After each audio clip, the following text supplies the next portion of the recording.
Good evening, ladies and gentlemen. Welcome to Reference Point. I'm your host, Dave Cokerhook, and I appreciate your being here this evening.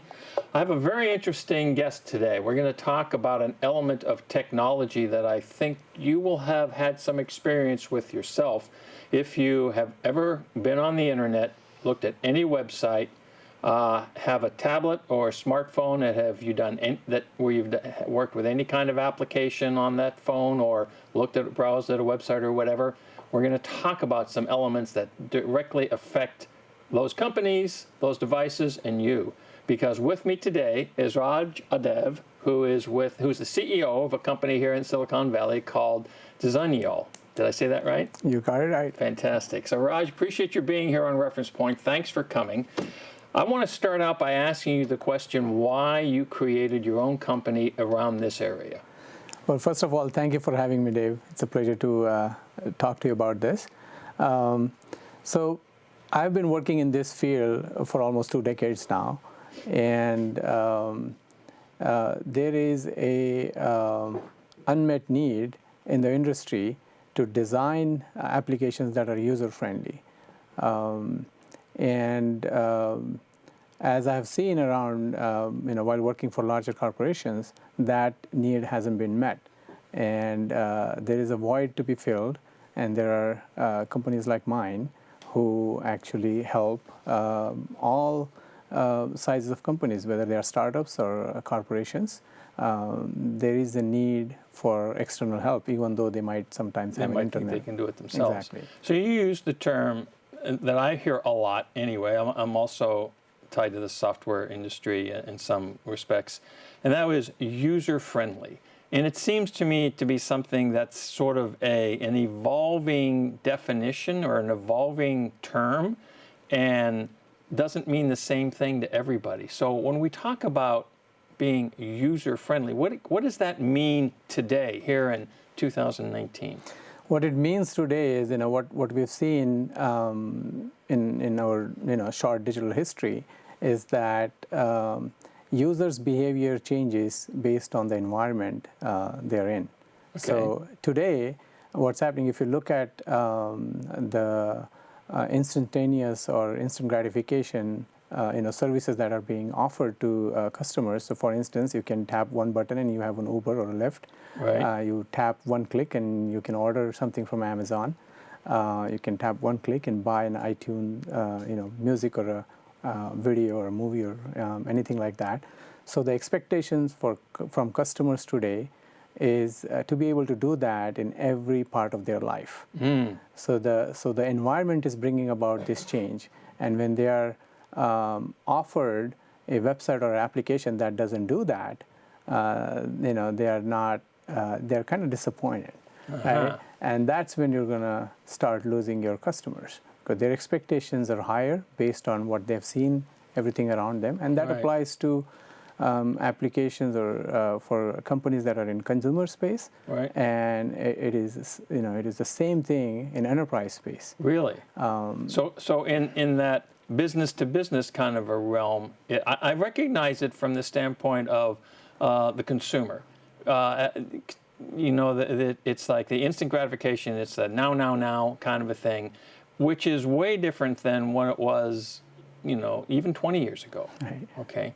I mean, you think of the websites back in the early 2000s or the mid 90s where they were static. There was a page of information and you read stuff and you click here and you click there and you read more stuff, right. And that was pretty much what they were all about. But now, I mean, there's a lot more that goes on in the website. There's video, there's audio, you can order this, you can find that. But so I recognize from the standpoint of the consumer how their behavior patterns have changed. But what I'm hearing you say in your last statement is that the same evolution is happening at the business-to-business level. Did I read that right? That is correct. Absolutely correct. When you use these applications in your day-to-day life, when you work for a large enterprise or B2B environment, you wonder why the application they use in day-to-day business lives work like their consumer applications. And that's been putting a pressure on enterprises to innovate. And if everything else is the same in terms of technology and infrastructure that's supporting it. Right. What is the differentiator for your company? It's the Right. experience. Yeah, okay. Well, yes, I guess that's what it is these days. If you're talking about online, actually, it's not just talking about online. I mean, that concept of experience being the differentiator goes back to the time before we had the internet and people were walking in always to brick and mortar stores. Were they getting better service, more conscientious attention from Nordstrom's than they were from some other place? You know, let's go back into the 80s and the 70s. And if they were, then that's where you tended to go back to because you felt comfortable there. Exactly. You felt appreciated there. You felt like you were getting, you were respected there. Yes. And is there that same kind of a concept? It is the same concept. If you go on a website or use an application, it doesn't serve the purpose of why you're visiting them, and you will leave, and that's what currently users do. It's a split-second decision. If the application doesn't serve the purpose, it's quickly uninstalled, and the percentage is very high. Sometimes it is over 90%. 90%? 90% of the times, the application will be uninstalled instantaneously. Wow. And same thing with websites. If it doesn't give you what you're looking for, they will leave the site. So it's basically, to your point, it's the same experience. Well, this concept of good design or user-friendly design sounds like it should be pretty simple. Yeah. Is it as simple as it sounds? It's not. It's deceptively easy or difficult, how you put it. Okay. It would, to a layperson, how difficult it could be, put a few form fields here and there and put buttons there, pick your favorite color. It sounds pretty easy. It sounds pretty easy. Yeah. But it doesn't work that way. Depending on whether it's an application or a website, what you present on the user interface to your users or the customers has to make sense. It has to be contextual, and it has to serve the purpose what they're there for. And you wouldn't know that by just throwing in some elements on the screen. Right. They have to flow in an expected flow that user expects from. But not all users are going to be the same. That is correct, and that's where it gets a little bit more tricky. That you need to understand who are potential users of your website or the application, and if you drill down even further, you need to understand who are the primary users, right? So, for instance, if you have an application, the primary, if you have 3 different types of users, right. You can't possibly design it for all 3 of them, and there will be edge cases where sometimes your support staff might be able to may have to support the application, sure, but they use it very rarely. You can't design the application for your support staff, really, can you? Right. So if you use the automobile analogy, right? If your purpose is to haul your little kids across the town, you would buy a minivan. Right. You're not going to buy a roadster. Right. Right.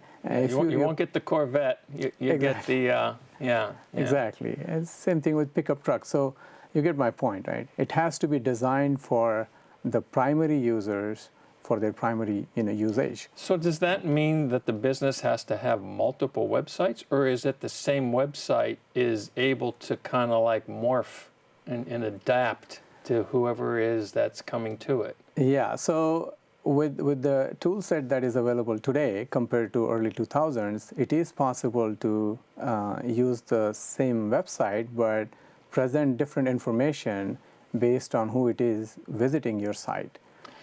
Is this as important for the small business as it is for the enterprise? You mentioned how the enterprises are having to realize this, but is the small business, because virtually every business has a website of some type, is it as important to them? It is. It is extremely important to them as well. And if they're not paying attention to this, their competitors are. And if you don't customize the website for your users' need, you're bound to lose them sooner or later. It is extremely important for small businesses as well. So, okay. So there are lots of these do-it-yourself website and application design things, WordPress, GoDaddy, they're all over the place, okay? And it's seems to be, it's presented to be pretty easy. Here's a template, you just drop that in and, fill in a few, whatever words you want to put on it on the screen and you're there, okay? And I think a lot of businesses, a lot of small, medium-sized companies especially, are looking at that. I mean, I can see how the larger corporations are thinking about some of the things they need to do, whether it's a General Motors or a Google or somebody or whomever. They're looking at, I need to deal with this, and I've got my technology professionals that I've hired out of MIT or Cal Poly or somebody like that understands the stuff and is going to go build that for me, okay? But the small guy is going to be looking at WordPress and GoDaddy and these other ones whose names escape me at the moment, but there's dozens of them. Right. Is that the right path for a small company? Does that help them? It's the way I look at them as it may help some of them because some users are definitely savvy. They can figure that out. But it is, like I said, that's more like a facade, right? It's saying basically, if I can create a nice facade, it will help my business. Right. But the crux of your website or the application is actually interaction design that sits below the visual design, which is the facade Right. I'm referring to. And before you design interaction for your users, as in what screen comes before and after, you also need to understand who it is for, right? And if you show, for instance, a college grad, images of something very business savvy, that they can't really relate to, right? That's not going to work for them. If you're trying to convert your website visitors or application visitors into customers, you need to show them, you need to take them in a step-by-step journey or a sales funnel, so to speak, and bring them to a point where they can make a decision whether to buy a service or a product from you. Right. So just having a nice facade doesn't solve that problem. Doesn't give you that answer. I want to dig into that just a little bit more deeply, but before we do, there's something I mentioned. This is an interesting topic, and I think, folks, hopefully you're going to start to begin to see how it actually relates to you.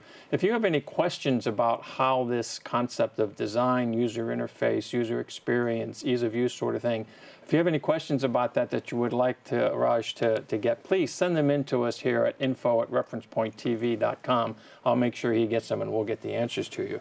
So let's go back to the last thing that you were talking about, that beneath the face point, the facade, as you put it, behind that there is activity, there's information, there's logic that's going on, okay? And that seems to me to be the area where it might be a little bit more complex and complicated to figure out what you have to do and how you have to do it in order to present things. Now, you talked about it in terms of if you want to bring a customer to purchase something, but I can see this as being relevant and useful for virtually any kind of a business, for a nonprofit organization, for a church, for the U.S. government, the state of California, when they're trying to get information to people about how they can deal with things. Because a lot of these sites are just like, oh my God, trying to find your way around them is difficult. So how do you approach that concept? How does a company, how does a business person figure that out? Right. So some of the websites, for instance, are a website like a newspaper or a government organization website. Has tons of information. It can get overwhelming for users. And what happens oftentimes is that even from the organizations and the companies who want to design it for the users, they tend to project their own inside view on the websites. And that's why the verbiage they use, the terminology they use on the website and the menu systems makes total sense to them internally, but it doesn't make sense to the users. Or it may not make sense to them. So what I'm hearing you say is that you get stuck in this bubble. You know what you're talking about because it's your business or your agency or whatever. But you're not necessarily thinking in terms of how does the person that's going to see this, what's going on in their head. Yeah. So is that where organizations like yours or some sort of assistance comes into play to be able to help with this, kind of like shake them up a little bit and make them realize that they have to think differently? Exactly. So what organizations like mine, what we would do is we'll interview the stakeholders who are trying to accomplish something, understand their objectives, and talk to, once we understand who they are targeting, then we go out and interview what we call it as a UX research, interview the actual user experience research, and we'll interview the actual users. And what we try to figure out is, how they think, what their backgrounds are, what their challenges are, and what they're trying to accomplish using this website or application. What you're talking about is fairly standard marketing thought process. But what I'm hearing you say, on the other hand, is that a high percentage of companies are not applying those same concepts and methodologies to this area of their digital interaction with their customers. And the customer could be internal, it could be your employees, couldn't it? Yes, that's absolutely right. Why is that? Well, again, going back to deceptively easy, we can do this, we know it. We don't need an external, expert to tell us what it, needs to be called, and that's where they get it wrong. And they oftentimes they don't measure what they're losing, right? If you're not measuring, you don't have clear, tangible objectives defined, and if you're not measuring against, you're living in a bliss that we're not missing anything, right? But you may be. Before the show, we were talking a little bit about what makes what would be an example of a site that would, or an app that would be a good one, or something that seems to be relevant and easily usable and whatever. And you mentioned one, and I think we have it here. I think it's the Airbnb site, and I want to have the guys call that up on the screen right now. And what is it about this that makes it qualify as good and a reasonable one? So Airbnb is one of the best websites out there, and their application too. Now, if you look at comparable businesses, for instance, hotels. Yes. Right. They will talk a lot, and they have changed a little bit too. They'll talk a lot about hotel, the premises, and all of that. It's a little bit too. The way to put it is it's a little too cold. This is our property. Do you like that, right? Yeah, this is where we are. This is who we got. Isn't the pool beautiful? Yeah. Stuff like that. Exactly. Yeah. But what Airbnb is doing is going beyond that, right? Sometimes if you feel like, I just want to go to ocean because of the experience, and then I'll find an Airbnb close by that, right? Or I like to go to mountains, and I'll find an Airbnb around that, right? It's exactly opposite, approach where they're trying to sell you the experience, right? Because what you can do around there, what hotels do usually is, this is our property, and these are the interesting things you might find around there, right? As opposed to, hey, I want to go do X. And I want to do it in this location. Where can I stay? Exactly. That's an interesting. I mean, you just having described that, and I hadn't thought about that, but that is a very interesting and different perspective. As a traveler, right? I usually say, I got to go to Las Vegas, so and you go on and you just look for a hotel, okay? But that's not exactly and that's what most people do, and they know they're going to travel to a destination, but they're not talking about what kind of experience do they want to have. Exactly. They're just looking, So if you can define the experience, in this particular case, if you define the experience, then Airbnb is in a position to identify something in proximity to where that experience would be, and takes a decision point or a problem off your plate. Exactly. So how do we use that kind of a similar mindset in the context of business digital applications and websites? Give me another example of a company action that would fit this different perspective. There are a lot of examples. Apple is probably one of the best examples. Everyone uses iOS apps. If you take any Apple application, let's take an example of calendars. Apple has calendars, and how well organized calendars are. You can see a day view, month view, yearly view, or just a list. And it automatically, because there is an email app on your phones, it automatically looks for potential events or meetings and suggests you, do you want to add this to your calendar? Yes, you could manually do that, but having that suggestion makes it very easy for you to just add to that. Yeah, sure. Right. Okay, all right. So we have just maybe 5 or 6 minutes left in the time that we have together. And what I was hoping that we could do in this last 5 or 6 minutes, Raj, is to talk a little bit more about the importance and how to go about assisting for the small and medium-sized enterprise. I mean, I have a tremendous amount of respect for small and medium-sized enterprises. I mean, you're a small business. Yes. But the point of the fact is that's the engine that drives the economy, right. Okay? And so in this digital age, if you're not taking advantage of the newer technologies and the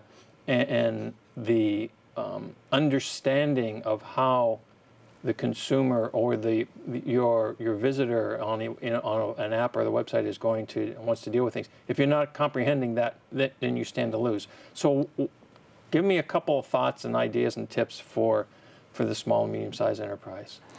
What I would say is, I work with a lot of startups too, and they wrestle with similar problem. We don't have enough cash, so this must be expensive. This may take a lot of money to do this. Not true.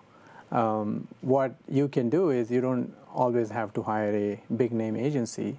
You can hire experts. You don't have to hire them full time. You can hire them part time, and hire them for a specific goal, right? And accomplish that, right?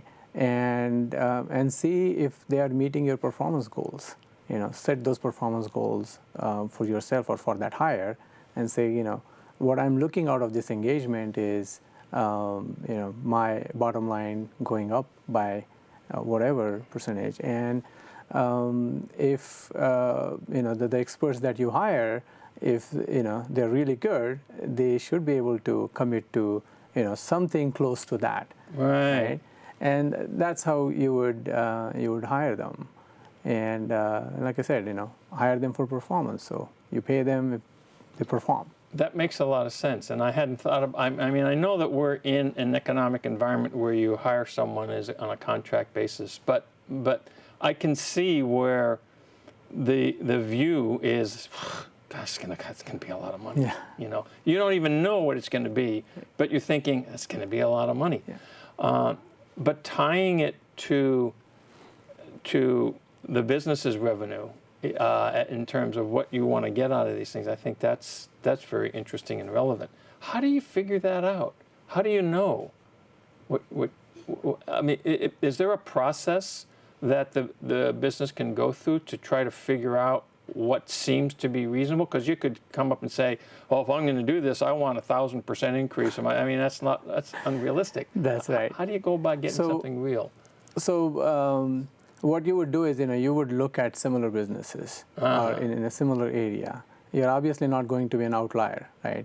You're not going to be making less than rest of the group that that you belong to, the sector or similar stores or for small business, similar companies. Also, you're not going to break out and make a lot more than rest of them. So that's the average you want to compare to. If you're falling behind, you're obviously not doing something right that rest of them are doing, right? And you can also do slightly better than them if you strategize well, right? So that's how I would decide on how to. What seems to make sense. Exactly. That's actually, and I think that's. I chuckle here because I have experienced firsthand how the decisions made in the bubble can really not get you very far, and you keep spinning your wheels and doing the same thing over and over again, having just an outside influence. I mean, the thing that you just mentioned is so brute simple, but it's like an aha moment. All right, I mean, it was like, oh yeah, of course. Why didn't I think of that? Seriously. And that's like but that's the importance of bringing in somebody that knows and understands the arena, okay? And the fact that you don't have to hire somebody for $1 million, you can hire them on a project basis for a particular accomplishment, I think is significant. Well, we're down to the point where we're pretty much out of time here, and I really want to thank you for coming. We covered a lot of area, and I think that we covered most of the key things that I wanted to accomplish. We didn't look at as many of the slides as I had hoped for, but that's beside the point because you've mentioned all the key things that we needed to talk about. So in the closing moments, do you have any parting words? Well, I would talk about Dieter Rams, German design guru. Oh, he was slide number one? Sure, bring him up, yeah. What I would say is, a lot of businesses, whether they are launching a website, redesigning a website or application, tend to provide overwhelm users with a lot of information because they think that everything is important, right. And they think that everything is equally important, and that's where users are burdened with unnecessary information. What Dieter Rams talks about good design is as little as possible. As little as possible. So you remove everything unnecessary, and show what is only essential, and that will help users make decisions quickly.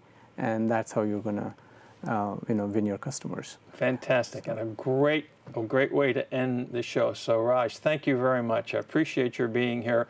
Ladies and gentlemen, I hope you've learned something. I know I have, and we appreciate your watching. So, thank you for being there again, and we'll see you next time on Reference Point. Thank you for having me, Dave.